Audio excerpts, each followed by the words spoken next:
Welcome, Dr. James Beckett, Sports Card Insights. I want to thank my sponsors, Topps, Panini, Upper Deck, Heritage Auctions, Huggins & Scott Auctions, Mike Stadium Sports Cards, Burbank Sports Cards, ComC.com, and Beckett Media, Beckett Grading, Beckett Authentication. So here's an episode for your listening enjoyment. Welcome, Brian. I appreciate all the work you put in on this. I always say I'm a generalist because I've done all the sports and all the eras, but 48 49 Leaf baseball was a particular interest of mine. So I'm always interested in going deeper. And I thought I was going deep, and then you contacted me, and I think you've got some additional depth. Welcome to the show, and tell us what you've learned on this journey to take the mystery out of what is a really amazing set. It's an interesting thing because I collected for years, and probably 8 years ago was the first time I crossed paths with it. I came from more of the fine arts background. It all started for me with the George Vico card, number 47, which kind of looks more like an Andy Warhol type image. I was just struck by the aesthetics of it, and that's what got me going on it. As I started to dig in, I'm an active member of Net54. There's lots of knowledge on there, and people like Ted Zenadakis, who's got that kind of firsthand anecdotal experience of having bought the cards and everything like that. As I was acquiring the cards, those first 49, that's an easy get. And then you get into the second 49, it gets really tough really quick. The curveball came for me with the Jackie Robinson, because when I picked up my Jackie, I noticed it was different. That started me looking at things more from my background in the fine arts world and lithography, and that started me down the rabbit hole. There's a lot of information out there that hasn't either been connected, or it's tough to put together and be like, oh, okay, that's actually the way it was. In reference to the lawsuits, it's an interesting way that they happened. I think it also coincides with the release of the cards. There's basically two injunctions that Bauman put against Leaf. First of which happened March 22nd, 1949, in reference to the actual packaging. The verbiage on the Leaf packaging was very similar to the Bauman packaging. But the second one was May 4th, and that one was in newspapers from Oil City, PA to the Eugene Register out here in Oregon. An interesting thing, that one was so widespread, and that was in reference to the player agreements that basically Bauman had 272 players, both professional and Pacific Coast League players they had agreements with. Now, both these were settled outside of court, so there's no real record of what actually happened. But the second one wasn't against Leaf proper. It was against 6 distributors out of Philadelphia of Leaf. So in my mind, that says that they basically shut down the East Coast distribution of the cards, which falls in line with what you had said previously. That short print run you found exclusively in the Great Lakes. And Ted had also said they had also popped up in the Boston region. When you can start going through and checking things off as far as, okay, here's the proof that actually happened, it helps with the overall narrative of why and where. And it's been the driving force for me on all of this, figuring out why the cards were tough to come by, why there was only 98 cards produced, why they were skip numbered. There's a lot of fun rabbit holes to kind of run down with that. First of all, on the legal front, you are saying the first lawsuit was March of 49. Yep, March 22nd, 1949, it showed up in the Jacksonville Daily, which is right outside of Chicago. That's when the cards were coming out. Yep.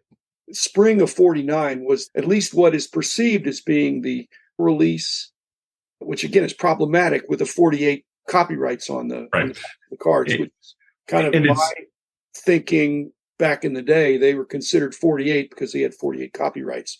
As I understand lawsuits, being an expert witness for many years, if the lawsuit was filed on March 22nd, it could have been threatened much earlier. Sure. There could have been cease and desist that were ignored, or storm clouds or trouble brewing. But when they did it, it's no longer, we're maybe going to do this. Once they've done it, it seemed like they tried to get them stopped right away. Yeah. I don't know why they would have had to file a second lawsuit, which I think had additional teeth in joining from the players. Again, people don't realize that the Bowman PCLs were really tough from that era, and it was just a step below the American and National Leagues. Interesting, Warren Spahn. We think of him as a young guy in 48 or 49 because we think that's his rookie card, but he probably was late 20s. Yeah. Been in the war. Yeah, it was Spahn, it was Elmer Vallow, it was Johnny Mize, a bunch of big names that were in on that. Interesting that there were 2 injunctions that were thrown at him. I think the first was, oh, these guys are trying to grab some of our business, let's get them to back off. That second one's really more targeted because it was actually at the distributors, 6 of them based out of Germantown, Pennsylvania, which is just outside of Philly, to shut them down from the distribution standpoint. A great article written, Sports Collectors Digest, from Gary Vaychek, who in 2009 wrote an article about the DeMarie die cuts. I don't know if you're familiar with those. It's George. Okay. He actually interviewed Marshall Leaf, which is Saul's son, because when you start drawing the line that Saul and Harry, who were the brothers, in 21, they moved from New York out to Chicago. They started up the candy and confectionery business. They had all kinds of businesses, and they would name them after foremans of the companies. So the Dietz Gum Company that produced the DeMarie cards, they were actually Leaf. The R301 Overland cards, Overland was Leaf. So the Leaf cards in 48 that were produced, 49 hit the market, were not just a one-off. They were producing cards like crazy because, according to the article, Saul was a businessman. He was a candy man and saw cards as a way to preserve the gum. And they had deals through Overland with Disney. So it's like they were in the card company, but they were a candy company producing cards, but they were candy first. So I think that leans into when the cards were actually released. In the other podcast, you alluded to the fact that the late trades and the things that show up on the cards happened in late 48. You're talking about MVP awards that are coming out in November, and that would land right in the time that as a candy company, you're getting ready for Christmas. They probably went through and wrote a bunch of those backs, and that's why they carry a 48 copyright, and then picked it back up in 49, produced it, shipped it, off it went. We understand branding a little bit different now in the 21st century, of building a strong brand, but you actually have, I think, some lawsuit protection if you have many smaller standalone brands, which you're saying the Leaf entities, by naming these things differently. It makes it confusing for us now, Yep. Naming these entities, and maybe they were separate standalone units, because when Leaf was shut down with these baseball cards, the DeMarie and the Overland Candy, those were one-shots. Now that you're mentioning it, all of the things that the Leaf brothers did under this umbrella were poor production quality. Oh, yeah. You haven't named a single one that wasn't poor production quality. No, not at all. There's a bunch of facts and there's a bunch of anecdotal stuff you can pick up on. You can nail it down. You can check the box. For the 48, 49 release, all right, we've got anecdotal on when things came out. The injunctions, information's out there. You can lock that down. The consolidation of Overland and all the other companies into Leaf brands in 47. Yep, you can lock that down because I went to the Chicago History Museum and was able to actually go through the paperwork on that. The only smoking gun I haven't been able to find is who produced the cards. That, to me, is the most interest, because I think that there's a functional usage of how the cards were produced that yielded the kind of variations that are out there. I think the low production quality, my theory is they were produced in-house. Because if you look at what Overland produced as a candy, they produced the malt balls, the Whoppers. If you look at Whopper packaging from late 40s, early 50s, it's the same stock the cards were produced on. I think they were taking the presses they were running the actual packaging on and running the cards on them. So they were doing a 2-color process hit on a packaging for the candies. And I think they were just striking them on bigger sheets and running the cards in between press runs and then packaging them on site. Because as you start digging into Leaf's presence in North Chicago, most of the people they were hiring were people that were packaging boxes on site.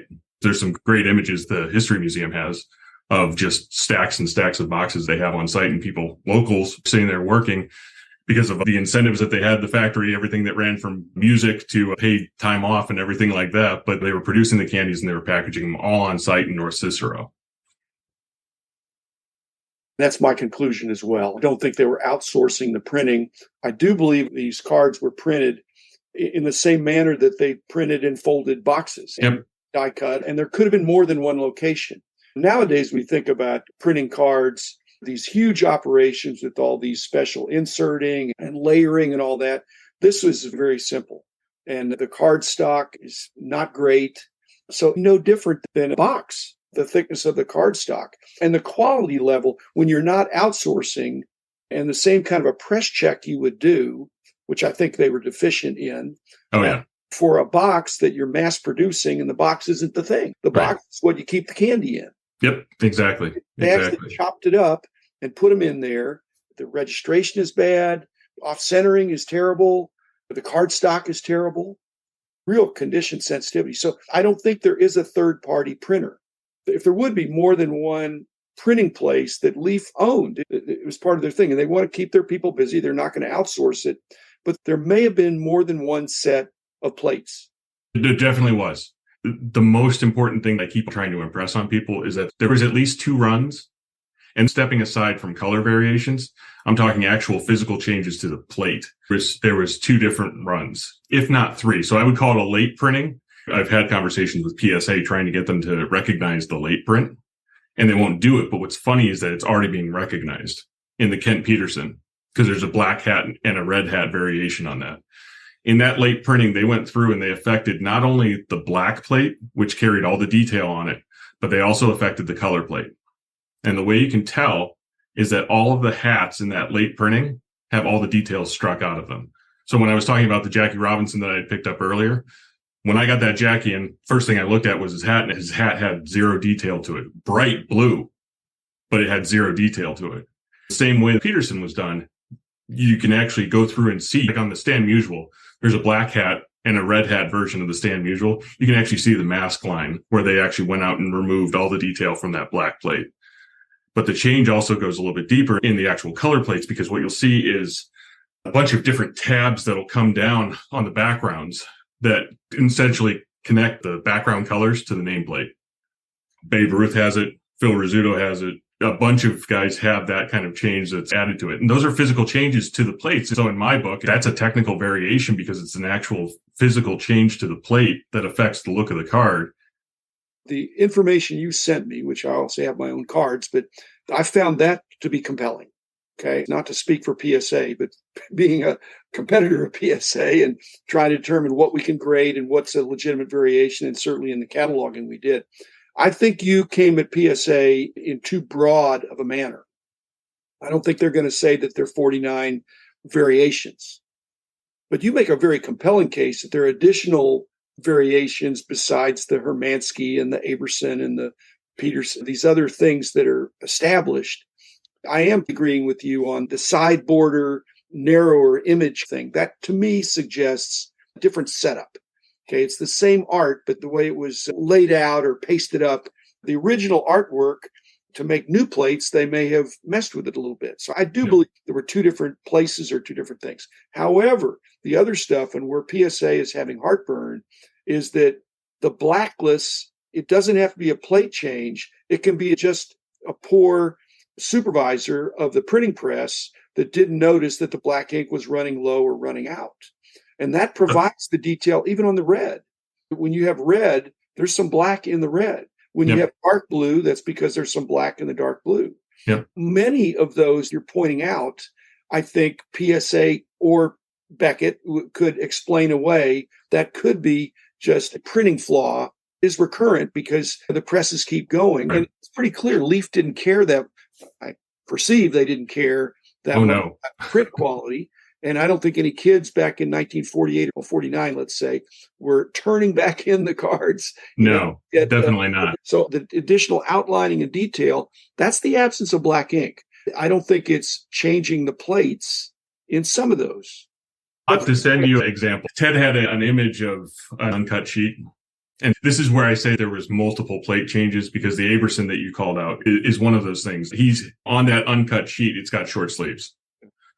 Now, Ted said that when he pulled his packs, and his is a great example because since he bought the cards enlisted and his mom and I think his aunt kept his cards and then he came back, he said all the Abersons that he had were long sleeve and no red hat Petersons. So there's a change that happened in the in-between. But then as you get into the later issues, the removal of the details in the hat is a lack of black, but you can actually see it. Basically, I took it into Photoshop and struck out all the colors except for blue and black out of the Stan Musial. Even though everything else is still there, you can see the removal of the details in the hats.